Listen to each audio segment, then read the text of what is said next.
কিন্তু আমি কি এমন করেছি বলো তো যে আমাকে সম্মান দেবে তোমরা? যাদের দয়ার শরীর অমায়িক, তারা নিজের গুণের বড়াই নিজের মুখে করে না। তুমি বড় ভালো মানুষ, আমরা সবাই জানি। পরশুদিন তৈরি থাকবে, আমি এসে নিয়ে যাব ক্লাবে।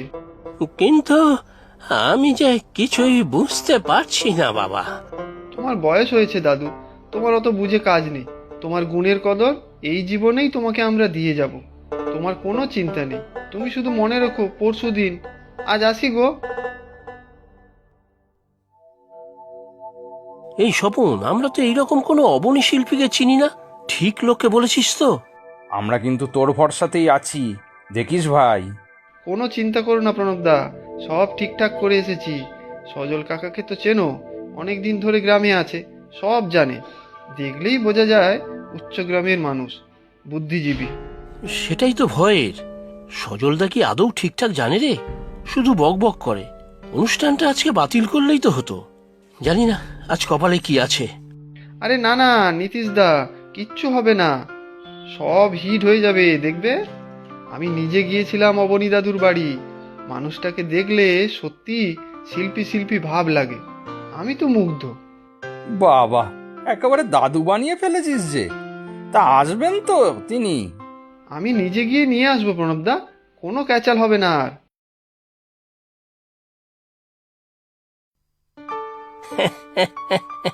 কাউকে নিতে যেতে হবে না, আমি আগেই চলে এলাম।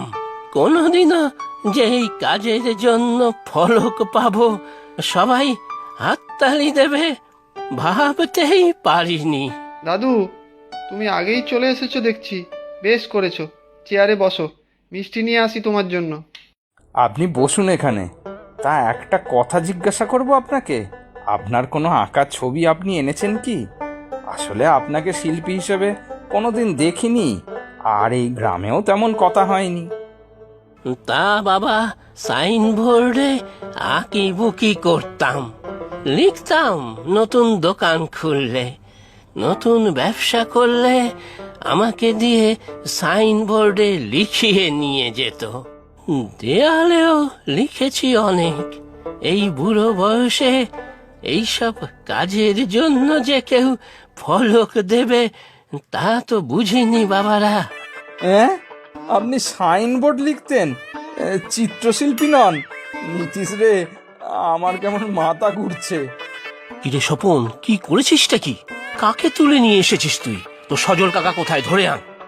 হ্যাঁ, আমি কি বলবো, সজল কাকাই তো বললো দাদু নাকি চিত্রশিল্পী।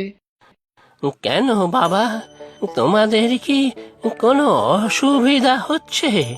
চাইলে আমি তোমাদের জন্য সাইনবোর্ড লিখে দিতে পারি। আরে এই তো অবনী কাকা চলে এসেছেন দেখছি। মহান শিল্পী আপনি। কিরে স্বপন, দেখ কেমন মান বাঁচালাম তোদের ক্লাবের আমি। অনুষ্ঠানে কিন্তু আমার নামটা একবার নিস, বুঝলি? কাকা, তুমি আমাকে কার কাছে পাঠিয়েছিলে? উনি তো সাইনবোর্ডে লিখতেন, ছবি আঁকতেন কোথায়? বুদ্ধিজীবী ভেবে কাকে নিয়ে এসেছি আমি। ও মা, তাতে কি? সাইনবোর্ড লেখাটা কি শিল্প নয়? গুণের কদর সব বড় মানুষদেরই করে সবাই, এই ছোটোখাটো মানুষদের কেউ দেখে না। আর বেশি চিন্তা কিছু করিস নে, এনাকেই তোরা ফলক দিবি, আর সাথে শোন আমার নামটাও নিবি, ব্যাস। আচ্ছা, মুশকিলে পড়া গেল তো। গ্রামের লোকরা তো সব হাসবে আমাদের কীর্তিকলাপ দেখে।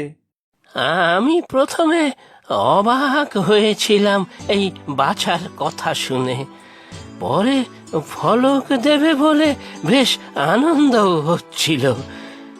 কোনোদিনও এই গ্রামে তো কেউ এত প্রশংসা করেনি আমার। আরে আলবাত প্রশংসা হবে তোমার। আমাদের কাছে তুমিও একজন শিল্পী। স্বপন, প্রণব, অনুষ্ঠানের সময় হয়ে গেছে। গ্রামের লোকরা কিন্তু আসা শুরু করে দেবে। যা যা যা। তবে হ্যাঁ, একটা কথা বলা হয়নি বাবা তোমাদের। গ্রামের মানুষ কখনো তো খোঁজ খবর নেয়নি আমার। আমি ছবিও আঁকতাম, সাইনবোর্ড আর দেওয়াল লেখনের সাথে সাথে।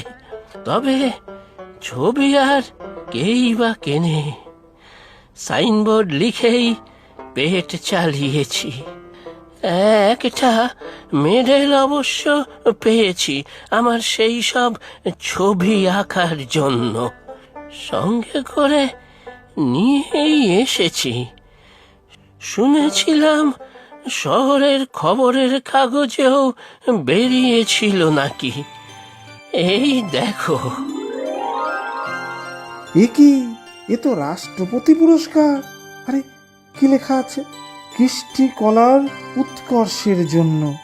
আপনি পেয়েছেন? আর আমাদের গ্রামে আমরা কেউ খবরই রাখিনি। আরে আরে ধন্য আপনি। আপনি তো সর্বশ্রেষ্ঠ ব্যক্তি আমাদের ক্লাবের 50 বছর পূর্তির অনুষ্ঠানে সম্মান জানানোর জন্য।